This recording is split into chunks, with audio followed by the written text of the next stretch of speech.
हमारे channel hope for दिव्यांगजन को सब्सक्राइब करें और इस बेल आइकन को दबाएं ताकि जो भी वीडियोस दिव्यांगजनों के लिए अपलोड हो वह आप तक पहुंचे सबसे पहले। नमस्कार दोस्तों, मैं विनायक यादव आप सबका स्वागत करता हूं हमारे चैनल होप फॉर दिव्यांगजन में। दोस्तों, आज इस वीडियो में मैं एक नई वैकेंसी के बारे में बताने जा रहा हूं जो कि एसएससी द्वारा निकाली गई है। जी हां दोस्तों, एसएससी ने 10+2 CHSL के लिए वैकेंसी निकाल दी है। तो चलिए दोस्तों, इसके सबसे पहले इम्पोर्टेंट डेट्स देख लेते हैं। तो इसकी ऑनलाइन एप्लीकेशन डेट जो है वह 9 मई 2023 से स्टार्ट हो रहा है और इसके लास्ट डेट ऑफ एप्लीकेशन है 8 जून 2023। अब इसके एग्जामिनेशन डेट देख लेते हैं। टीयर 1 एग्जामिनेशन अगस्त 2023 में होगा और टीयर 2 आपको बाद में अनाउंस करके बता दिया जाएगा। अब इसके हम फीस के बारे में देख लेते हैं। इसकी ऑनलाइन एप्लीकेशन फ़ीस जो है जनरल कैंडिडेट्स के लिए 100 रुपीज़ है और PWD कैंडिडेट्स के लिए 0 रुपीज़ है। अब हम एज लिमिट के बारे में देख लेते हैं। यदि आप 18 साल के हैं इस फॉर्म को भर सकते हैं। इसकी जो मैक्सिमम एज है वह 27 साल है जनरल कैंडिडेट्स के लिए। यदि आप PWD प्लस जनरल कैंडिडेट हैं तो आपको 10 ईयर्स का रिलैक्सेशन दिया जाता है। तो आप 37 साल के हैं तो इस फॉर्म को भर सकते हैं। यदि आप PWD प्लस OBC कैंडिडेट हैं तो आपको 13 साल का रिलैक्सेशन दिया जाता है, यानी कि आप 40 ईयर्स के हैं तो इस फॉर्म को भर सकते हैं। यदि आप PWD प्लस SC या ST कैंडिडेट हैं तो आपको 15 साल का रिलैक्सेशन दिया जाता है, यानी कि आप 42 साल के हैं तो इस फॉर्म को भर सकते हैं। अब हम इसके क्वालिफिकेशन के बारे में देख लेते हैं। इसके लिए आपको 12th पास होना ज़रूरी है। यदि आप 12th पास हैं तो इस फॉर्म को भर सकते हैं। अब हम देखते हैं इसकी पोस्ट के बारे में। तो इसमें पहला पोस्ट है लो डिवीजन क्लर्क और दूसरा पोस्ट है data entry operator. Data entry operator के लिए आपको साइंस स्ट्रीम से होना ज़रूरी है और आपका मैथ्स होना ज़रूरी है। यदि आप लो डिवीजन क्लर्क का भर रहे हैं तो आपको सिर्फ 12th पास होना ज़रूरी है। अब दोस्तों हम देख लेते हैं टोटल पोस्ट कितने हैं। तो दोस्तों इसमें अभी तक जो है एसएससी ने 1600 पोस्ट पूरा टोटल बताया है। इसके बाद बढ़ भी सकता है, जिसमें से PWD कैंडिडेट्स को 4% रिजर्वेशन दिया जाता है, यानी कि 64 सीट्स PWD के लिए फ़िलहाल के लिए अभी है। दोस्तों अब हम देखते हैं इसमें PWD कैंडिडेट्स कौन से कैटेगरी के इस फॉर्म को भर सकते हैं। तो चलिए देखते हैं। यहाँ पे आप देख सकते हैं, यहाँ पे पोस्ट दिया गया है, यहाँ पे पोस्ट दिया गया है और यहाँ पे डिसेबिलिटी कैटेगरीज दिया गया है। तो पहले हम देख लेते हैं डेटा एंट्री ऑपरेटर पहले पोस्ट के लिए कौन कौन से दिव्यांगजन व्यक्ति भर सकते हैं। लो विजन वाले भर सकते हैं, डेफ और हार्ड ऑफ हियरिंग वाले भर सकते हैं। लोकोमोटर में सब कैटेगरीज दिए गए हैं, इसका ध्यान रखिएगा। 1 arm, both arm, 1 leg, both leg, 1 arm leg, cerebral palsy, leprosy cured, dwarfism, यह सारे फुल फॉर्म नीचे दिए गए हैं। आप यहाँ से देख सकते हैं, यहाँ पे सारे दिए गए हैं, आप देख के इसको पढ़ सकते हैं यहाँ पे। तो यहाँ पे लोकोमोटर में सब कैटेगरीज दिए गए हैं।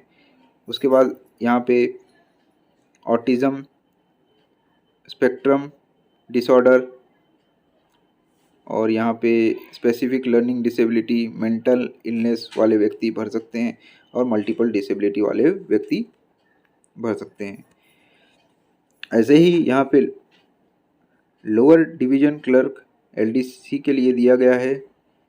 ब्लाइंड लो विजन वाले भर सकते हैं, डेफ हार्ड ऑफ हियरिंग भर सकते हैं, 1 arm, 1 leg, both leg, both arm, both leg, 1 arm leg, cerebral palsy, leprosy cured और यहाँ पे और कैटेगरीज दिए गए हैं जो ऊपर दिए गए हैं। और दोस्तों यहाँ पे फंक्शनल रिक्वायरमेंट, यह इसका फुल फॉर्म यहाँ पे उसके नीचे दिया गया है। यहाँ पे आप देख सकते हैं फिजिकल रिक्वायरमेंट, यस एस से sitting, standing, walking, bending, manipulation with finger, reading, writing, seeing, hearing, communication यहाँ पे दिया गया है जो जो फंक्शनल रिक्वायरमेंट इस पोस्ट के लिए चाहिए। तो यह फंक्शनल रिक्वायरमेंट होना चाहिए विथ दिस कैटेगरीज। तो यह रहा कौन कौन से PWD कैटेगरीज इस फॉर्म को भर सकते हैं। अब हम स्क्राइब के बारे में जो भी इम्पोर्टेंट पॉइंट्स हैं वह देख लेते हैं। तो चलिए देखते हैं स्क्राइब के इम्पोर्टेंट पॉइंट्स।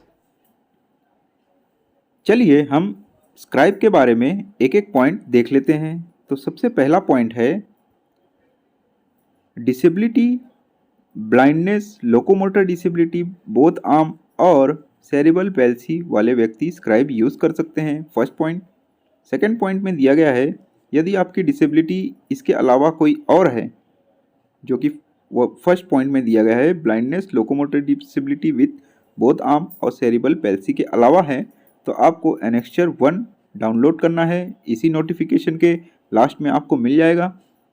वह आपको डॉक्टर से सर्टिफिकेट बनवाना पड़ेगा, फिर आपको एग्जामिनेशन के टाइम आपको दिखाना होगा, तब आपको स्क्राइब और एक्स्ट्रा टाइम के लिए दिया जाएगा। थर्ड पॉइंट में दिया गया है यदि आपकी डिसेबिलिटी 40% से लो है, फिर आपको एनेक्स्चर 1A आपको बनवाना पड़ेगा, तब आपको स्क्राइब और एक्स्ट्रा टाइम दिया जाएगा।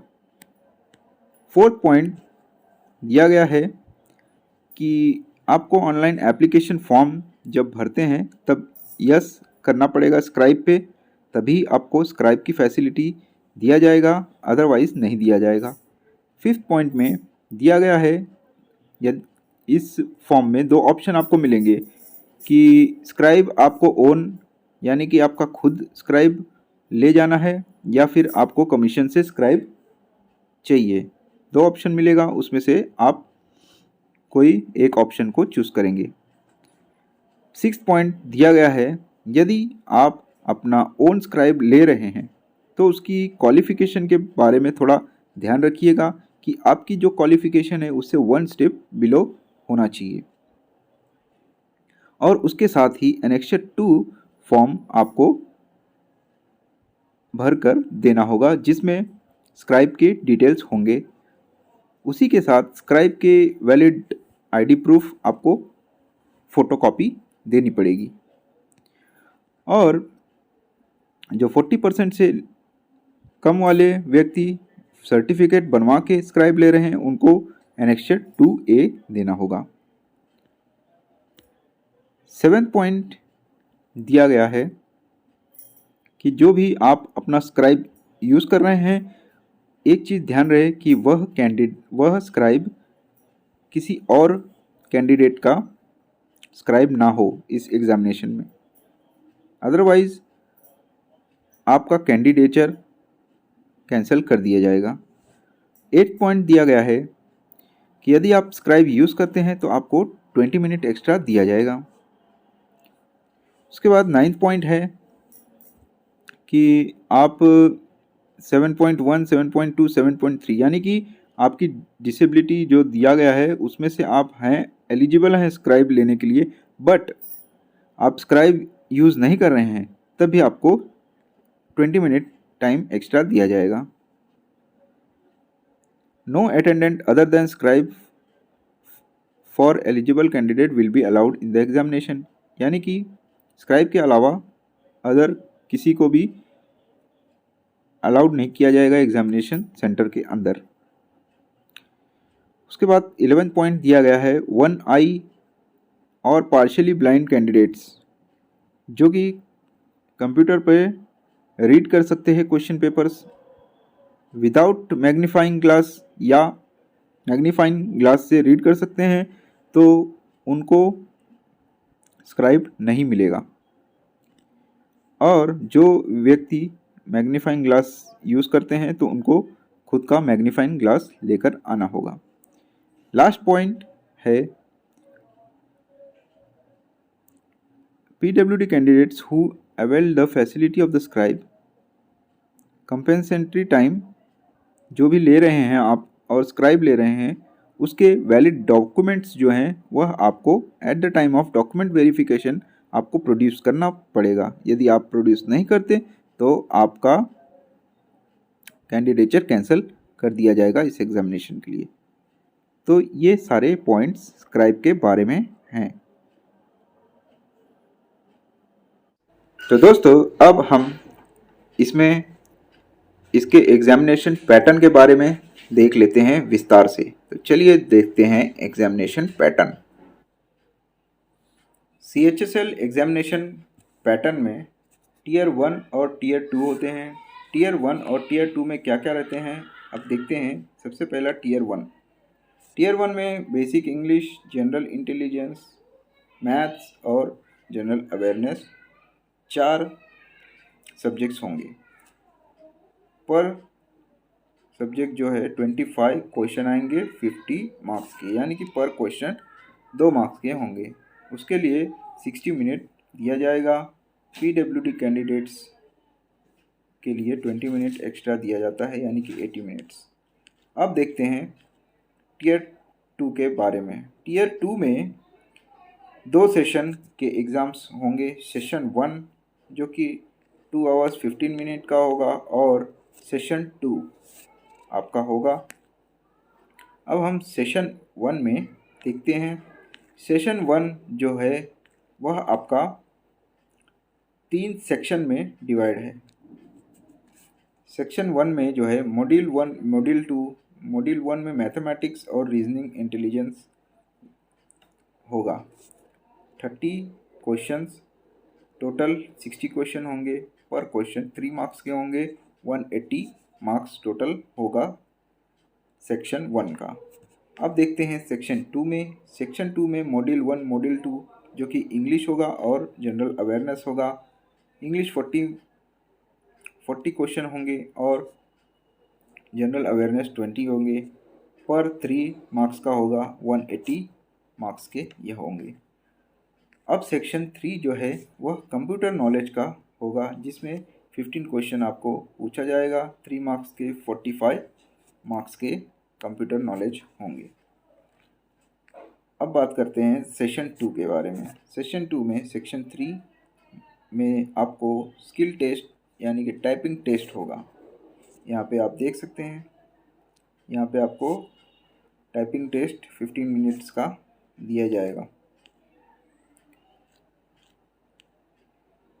और जो LDC के लिए अप्लाई किए हैं उनके लिए भी यहाँ पे आप देख सकते हैं 10 मिनट्स का दिया जाएगा। और यह जो है यह पार्ट 1, पार्ट A और पार्ट B जो है वह डेटा एंट्री ऑपरेटर के लिए है और जो पार्ट C है वह लो डिवीज़न क्लर्क के लिए है।